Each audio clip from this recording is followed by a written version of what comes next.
But U.S. air assets over the skies of Ukraine is part of a security guarantee. Wouldn't those U.S. airmen also be Well, in you danger? don't know what security guarantee is because we haven't even discussed the specifics of it. And we'll see. Number one, Europe is going to give them significant security guarantees, and they should because they're right there. But we'll be involved from the standpoint of backup. We're going to help them. And I think if we get a deal, and I think we will, but if we get a deal, you're not going to. I don't believe you're going to have much of a problem. But we'll back it up because I want to stop seeing people being killed. You know, when Biden was here, he gave $350 billion. You know this from covering business.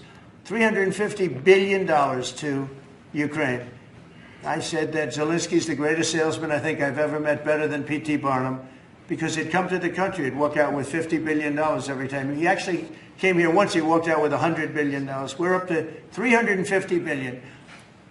I got $1 trillion worth of rare earth that we have from the country because I felt badly for our taxpayer. But I did something else at the NATO meeting. They are wealthy countries, but they weren't paying. And we don't pay any money to Ukraine anymore. Do you know that? In fact, it's the opposite. They request through NATO. We deal with NATO. We don't deal really with Ukraine. NATO requests missiles. They want Patriots. They want missiles. We give the missiles to NATO.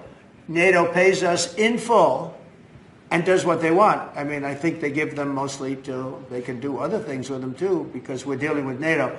We pay no money to Ukraine. We gave $350 billion to Ukraine. You know, if we didn't give that kind of money, and I was the one that gave the javelins, if you remember. I gave the javelins. They were very effective. They say Obama gave sheets and Trump gave javelins. They were very effective with those tanks right at the beginning. But you would have never had a war if I were president. You would have never had a war. Just to finish, we spend no money on Ukraine anymore. We were getting fleeced by a president that didn't know what he was doing. To be honest, I don't blame Ukraine. I mean, if they come and ask for $100 billion, then they get it. But we were in for $350 billion. Now, we make money. I don't want to make money on Ukraine. I want the war to end because I want to save all those lives. I want to just save. But just so you understand, we're no longer losing money on that thing. We were losing money hand over fist. And now we don't lose any money. Now we sell weapons to NATO. Because NATO agreed, because of me, to go to 5%.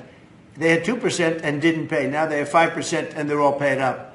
So they have trillions of dollars, and they give us that money.